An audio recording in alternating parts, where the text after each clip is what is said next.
Fala rapaziada, e aí como vocês estão? Tudo bem, galera? Eu tô simplesmente na loucura aqui. Eu não estou com hype que eu tava pra Vingadores Ultimato, mas venhamos e convenhamos. É o Robert Downey Jr. que tá aqui. Vingadores Doomsday na D23, semana passada aí pra vocês, pra mim acabou de sair. Saiu o trailer dos Vingadores Doomsday, já assisti. Antes, não vai ser um react verdadeiro. Ah, e simplesmente tá incrível esse trailer. Como vocês sabem, aqui no nosso quadro da Lua, quando eu trago reacts assim ou qualquer coisa da cultura pop, que é o objetivo, a gente sempre liga com o cristianismo, com uma reflexão cristã. E não vai ser diferente desse vídeo. Então você já pode ver aí pelo título que tá meio diferente do comum. Então vamos fazer o react do trailer, porque eu quero ver com vocês, para vocês me verem endoidar também. E eu só estou endoidando porque é o Robert Downey Jr. Porque se fosse pela construção narrativa da Marvel, eu está que nem a bulhufas do Zack Snyder lá da Liga da Justiça do Joss Whedon. Bosta nenhuma, bosta aqui. Mas como é o Robert Downey Jr. interpretando Victor Von Doom, Doctor Doom, ou Doutor Destino em português, eu estou um pouquinho empolgado. Que é o Robert Downey Jr., caramba! Não vai ter análise nenhuma de trailer. Mas você tem que deixar o like, inscrever no canal, compartilhar, porque esse vídeo aqui provavelmente vai tomar direito autoral, o alcance vai ser cortado. Então você tem que compartilhar com mais pessoas. E o objetivo do canal é trazer uma reflexão cristã sobre isso. Então é um nerd cristão, para vocês terem noção. Então eu vou já compartilhar aqui minha tela e só essa cena. Não, só essa cena. Deixa eu jogar isso aqui para esse lado de cá. Cadê? Joga isso para cá. Só essa ceninha, meus amigos, só essa ceninha, sabe? Sabe o que que me dá? Me dá um arrepio aqui. Porque é o Robert Downey Jr., velho. Meu irmão, vamos começar. Victor sempre foi o cara mais inteligente em qualquer lugar. Ele era diferente. Isso aqui já arrepia. Pra quem não conhece, Victor Von Doom é mais inteligente que Tony Stark, que Reed Richards, que os caramba quatro. Ah, não, não é mais inteligente que o Richards, não. É sim, é sim. Perdão, mas perdão pra todo mundo. Thanos um caramba. Isso daqui é meu vilão favorito da Marvel, junto com Kang. Thanos como que eu posso dizer? É cachorrinho da morte. Porque, pra quem não sabe, lá a saga do infinito, entre aspas, nos quadrinhos, foi porque a morte, a amada do Thanos, pediu pra ele matar metade das pessoas. Aí foi por causa disso. E ainda foi corno pro Deadpool. Isso aqui que é vilão de verdade, bicho. Isso aqui o UCM transformou o Thanos na imponência do que o Victor Von Doom sempre foi.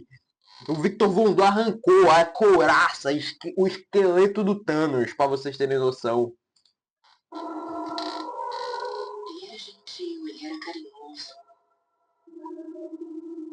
Xavier, o Gambit lá do Deadpool, Chris Evans.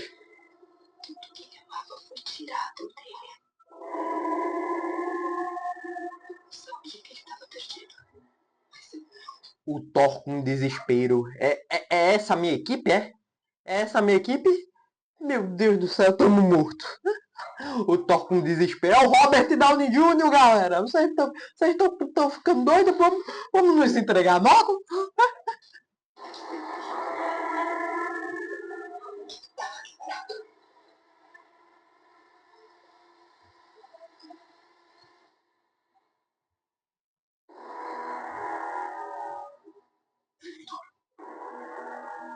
Você fez isso. Todos vocês viverão vidas roubadas. Mas agora eu preciso devolvê-las. Aqui a gente vê uma das motivações do. Eu vi certo isso aqui? Calma aí, calma aí. Mas antes de voltar lá, a gente vê uma das motivações do Victor Von Doom aqui, né? Ele acha que tá fazendo certo. Talvez isso se ligue com a teoria lá da frase do que o Robert Downey Jr. falou quando anunciaram que ele é o Doutor Destino, que é uma máscara diferente, uma mesma missão, uma mesma tarefa do que falam lá. E pode ser literalmente isso. Ele acha que ele ainda é um herói, que tem o objetivo de salvar a todos, que querendo ou não era o que o Tony queria. E todos os acontecimentos, o Ultron foi porque o Tony queria salvar. Então pode ser uma analogia aí. Mas saca só isso aqui que eu percebi. Ó, presta atenção, presta atenção, presta atenção. Presta atenção aqui, ó. Vocês viram isso? Vocês viram? Ó, aqui, ó. Ele dá um mortal e vai. Talvez ele tenha tomado um soco. Talvez, eu acho, minha opinião aqui. Eu vi como se ele tivesse tomado um soco e dado um mortal pra cair em pé. Quem daria um soco desse no Vondu é o Sentry. O Sentry. Ele pode tentar recrutar o Sentry, aí o cara fica pé da vida e prau, tá ligado? Ele não saiu pulando isso aqui, não. Ele não saiu pulando. Ó, presta atenção, presta atenção. Ó aqui em cima, ó. Você vê claramente ele. Eu tô me sentindo nerd nele aqui nessa bexiga. Ó. Você vê claramente ele rodopiando. Tô me sentindo nerd nele aqui. Mas você vê claramente ele rodopiando.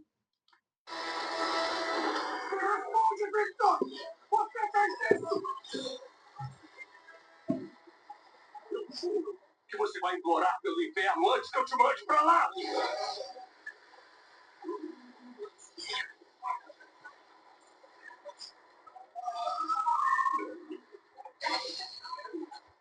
O inferno responde a mim.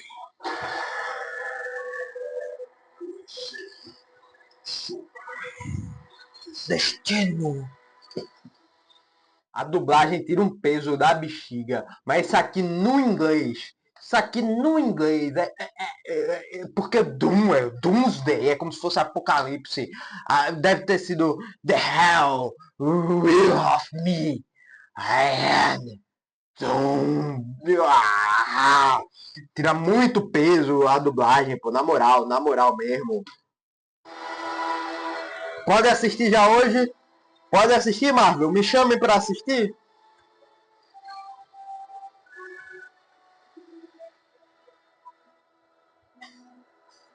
Mas pior que a Marvel faz essas bexigas de propósito, velho. 17 de dezembro, viu? A Marvel faz essas bexigas de propósito porque a série dos Lanternas lança hoje, no dia que eu tô gravando, dia 16, às 10 horas. Vou madrugar, amanhã eu tenho que acordar cedo pra ver aula. Vou madrugar pra assistir essa bexiga, porque eu vou chegar em casa 11 horas da noite, provavelmente. Eu vou assistir Lanternas. Mas a Marvel faz isso pra prejudicar a DC já. Lançou a D23, lançou X-Men e tudo. Mas bora lá. Igor, onde você quer chegar? Como você vai encaixar uma reflexão cristã nesse trailer? O principal ponto que eu quero trazer aqui é sobre os vilões. Os vilões, de uma forma geral, não o Doom específico, mas o Doom é um dos vilões que vai estar compactuado aqui nisso daqui, porque eu vejo, principalmente na era moderna do cinema, mas isso vem de lá de trás também, uma divisão dos vilões. A gente tem o vilão, uma caricatura clássica do vilão, o agente do caos, que o vilão é mal porque é mal. O maior exemplo desse talvez seja o Coringa. O Coringa, em Batman, o Cavaleiro das Trevas, por exemplo, vou usar exemplos práticos aqui do cinema que todo mundo viu, que todo mundo gosta. O Coringa do Batman, do Cavaleiro das Trevas, é mal, porque é mal. Ele não tem um motivo específico, ele só é um agente do caos. Ele só quer ver o circo pegar fogo. E você consegue trabalhar muito bem o vilão assim. Quando o vilão assim simplesmente não tem escrúpulos que nem o Coringa. Você viu o ato do Coringa no final do filme, The Dark Knight, onde ele coloca uma bomba nos dois barcos e é a população que decida para se matar.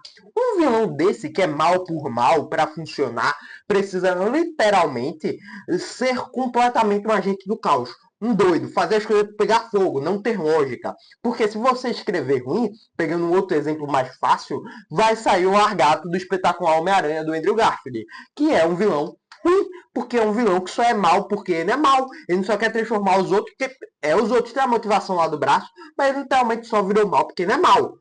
Não tem uma explicação metafórica ali por trás e tudo mais. E fora os outros vilões do Andrew Garfield, que é isso. Para você escrever um assim muito bom, você tem que transformar as atitudes deles em irracionais aos nossos padrões. Que porventura é o que acontece com o nosso pecado. A gente, como ser humano, só não é tão mal quanto a gente deveria ser porque o próprio Deus pisa no nosso freio. Nós já nascemos condenados. Nós já nascemos destituídos da glória de Deus. E a única coisa que nos salva é o próprio Cristo Jesus, que morreu na cruz e ressuscitou para nos salvar. Que a morte não conseguiu segurar. Ele justificou os seus escolhidos. Só que tem seres humanos ainda que a gente vê essa irracionalidade. A gente consegue ver isso, por exemplo, em psicopatas no mundo real, em sociopatas que matam por prazer, que não querem a sociedade, que não dá mal por mal, e é o próprio pecado, é a face do pecado encarnada neles. É como se eles estivessem abdicando, ainda assim, das pequenas partes humanas. É como se Deus os jogasse em juízo. Porque sabe qual um dos maiores juízos que temos? É o próprio Deus soltar o pé do freio e falar, te vira. Para alguns casos, como cristãos convertidos, ele pode fazer isso para levar os cristãos ao arrependimento. E sim, os cristãos caem em juízo de Deus quando estão em atos de pecado, quando estão em uma vida de pecado. Deus pode recair juízo sobre eles, como também não pode. Mas o castigo de Deus, o juízo de Deus sobre os cristãos é para gerar arrependimento. É como se fosse um pai batendo no filho para corrigi-lo. Mas essas pessoas, Deus não quer corrigi-las. Essas pessoas maus que provavelmente morreram, que já morreram no caso, e não morreram com arrependimento no coração verdadeiro, Deus só largou elas as mãos do juízo. Deus só soltou o pé do freio. Mas a face do pecado, a face da maldade nessas pessoas talvez não nos aproxime tanto delas. Você às vezes pode pensar, tá, eu não mato, eu não roubo, eu não sou assassino em série, eu não prejudico a vida de ninguém, eu não sou tão mal quanto eles. Mas muito pelo contrário. Obviamente, os pecados têm a sua escala de gravidade. Porém, todos os seres humanos são tão pecadores quanto o cara do lado. A única diferença das pessoas que foram justificadas não é porque elas fizeram uma escolha certa, mas porque o próprio Cristo as escolheu. Isso não gera um orgulho de eu fiz a escolha certa, não. Gera humildade, porque essas pessoas seriam tão pecadoras e tão ruins quanto as pessoas que não têm a Cristo. Se o próprio Deus não tivesse olhado com elas com olhos de graça, com olhos de amor. E aqui entra o Victor Von Doom nessa história. Victor Von Doom tinha sua família como prioridade. Ele está cego. Ele acha que reconstruindo o universo, que é a trama de Guerras Secretas de 2015, e provavelmente vai ser dessas Guerras Secretas dos cinemas, comparado com a das HQs, construindo um mundo à sua imagem e semelhança, as coisas vão estar num lugar. E isso mostra o pecado, não no coração de psicopatas, sociopatas, irracionais, vilões tipo whatever, que nem o Coringa. Não, mas mostra o pecado no coração humano, de pessoas que estão ao seu lado, de pessoas que estão ao meu lado, de pessoas que a gente tromba todos os dias, que é simplesmente colocar coisas ou pessoas num lugar, em um pedestal que só se ocupa Deus, que somente Deus deveria ocupar. O mandamento que Deus diz, amar ao teu Deus de todo o teu coração. E posteriormente ele diz, o resumo dos mandamentos, amarás o teu próximo como a ti mesmo. Perceba, amar a Deus está acima de todas as coisas. Amar a Deus está acima de amar a sua família. Amar a Deus está acima de amar o seu emprego. Amar a Deus está acima de amar tudo.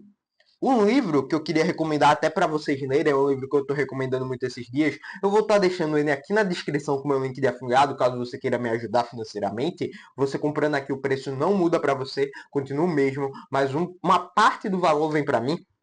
É o livro Deuses Falsos, do Timothy Keller. Eu tenho um vídeo aqui no canal inteiro que eu falo como que o Timothy Keller mudou a minha vida. O Timothy Keller é um dos autores mais incríveis, um pastor em Manhattan, foi pastor em Manhattan, falecido em 2023. Ele foi uma das pessoas que mais transformaram a minha vida em questão de pregação, de livros que escreveu. Igreja Centrada dele também é muito bom. Esse bichinho aqui, ó, o Deus Pródigo, que é um dos meus livros favoritos de todo o tempo, mudou completamente minha vida cristã. Quando eu li de forma de entender a Bíblia, o Timothy Keller é fantástico. E aqui no livro Deuses Falsos não deixa de ser diferente. Ele faz paralelos mostrando, por exemplo, a história de Abraão e seu filho Isaac. Deus falou para Abraão sacrificar o seu filho. Mas Abraão tinha plena convicção no próprio Senhor, tinha plena convicção que ele poderia até matar Isaac, coisa que não aconteceu, mas que Deus iria ressuscitar ele, porque ele não colocou Isaac no pedestal que deveria ser o pedestal de Deus. Deus estava ocupando um lugar central no coração de Abraão.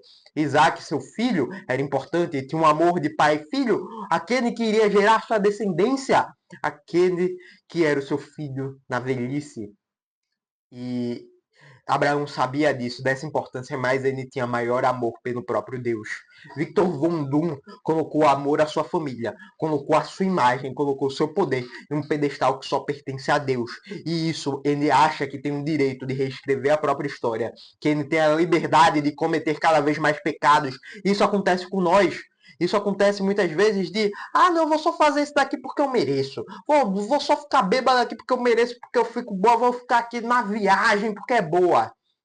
Porque eu mereço. E sempre vai vir isso, que é um senso que você merece. Um senso que aquilo dali não era para acontecer com você. Que você é um coitadinho injustiçado e não um pecador miserável que só depende da graça de Cristo Jesus. É meio duro, mas como o próprio Charles Spurgeon falou em Caminhando com o Peregrino, é necessário que o paciente saiba da sua doença para que assim o médico possa tratá-lo, com ele ajudando mais fácil. Eu estou sendo duro porque eu quero mostrar a doença que tem no seu coração e que o único médico capaz de curá-la é o próprio Cristo Jesus. Bom, galera, esse foi o vídeo de hoje. Espero que você tenha gostado. Um beijo bem grande para todos. Clica no vídeo aí do lado. Tamo junto. Falou, fui e tchau. Até a próxima. Fui!